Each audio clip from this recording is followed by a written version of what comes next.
Executive Director of Tide Ministry, Don Shenk, is with us about India and a new anti-conversation laws criminalizing Christianity. That's weird. Morning, Mr. Shenk. How are you? Good morning. I'm doing well. Thank you for the opportunity to be here and chat with you. Yeah, I'm glad you're here because I have a friend from India who's a priest. So if they are outlawing Christianity, he and I had a discussion where it was kind of tradition that if you had two sons, one of them had to be a priest. And it was just that's just the way it was. You didn't even have a choice. So now they're coming down on Christianity? What's going on? Well, it's actually it's not the whole way across India. India is made up of states. It's a federal republic, and each state makes up their own laws. So the Constitution guarantees religious freedom, but states are enacting anti-conversion laws. They're calling them religious freedom laws, saying that they are trying to protect uneducated people from fraudulent conversions. But wow. They define it so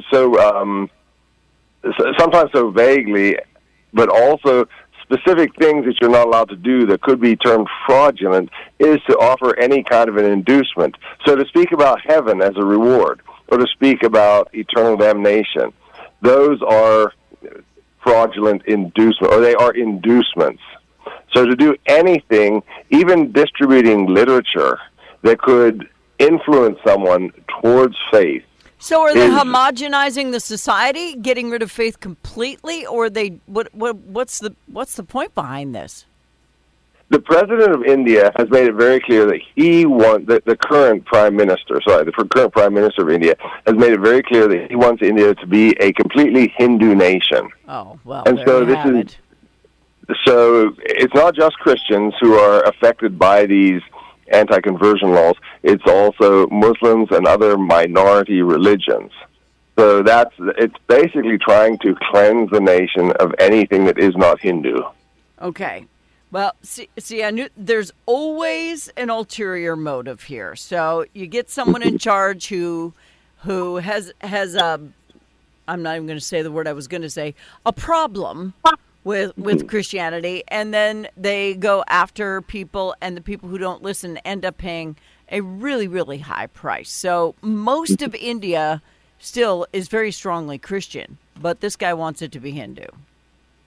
Okay, the majority of India is Hindu.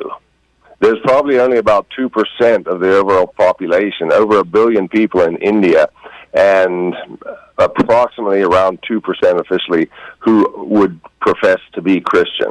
That's so they weird are to in me, a significant minority. My priest friend told me the opposite. I guess maybe it's just his family. I don't know. There are certain states in India where there are higher percentages of Christianity. Okay. But as a nation, it is primarily a Hindu nation already. Yeah. So you see why I'm confused, because I was told one thing and I hear another, and I'm going, what the heck? Yeah. Maybe that's why I haven't heard from him for a while. Maybe he's in one of these places. All right. So this has been going on for a while. It's not like it's brand new, right?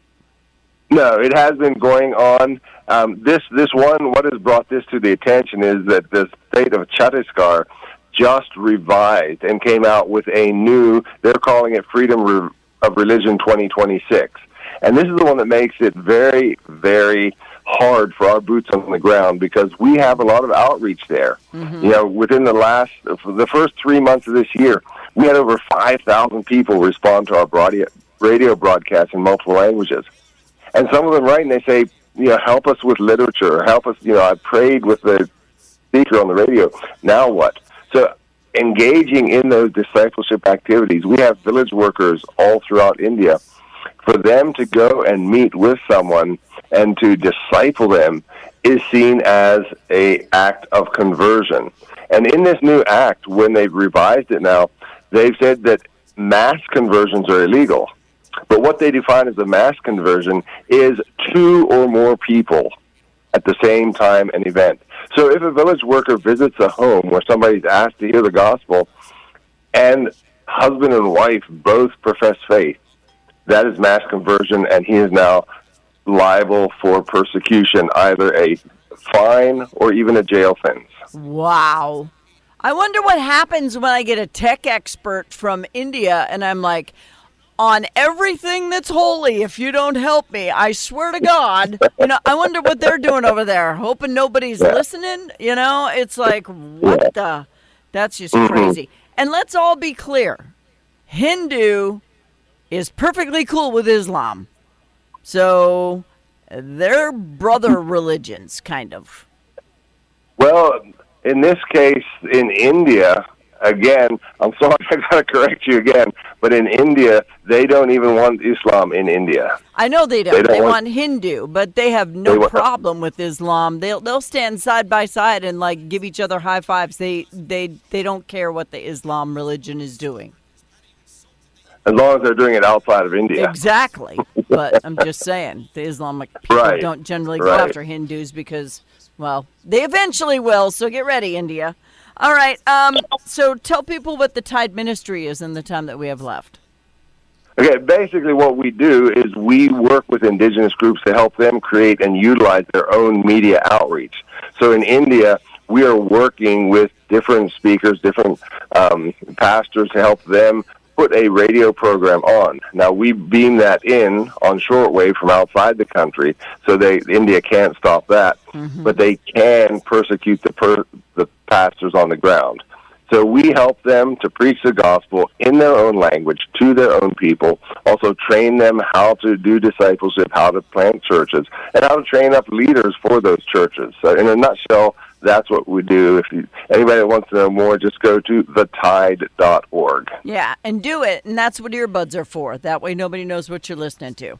Don Shenk, Executive Director, Tide Ministry. India's new anti-conversion laws has begun, and they want to criminalize Christianity, which will never actually happen because whenever one or more are gathered in his name, you have a church. So there you go. Don, thank you.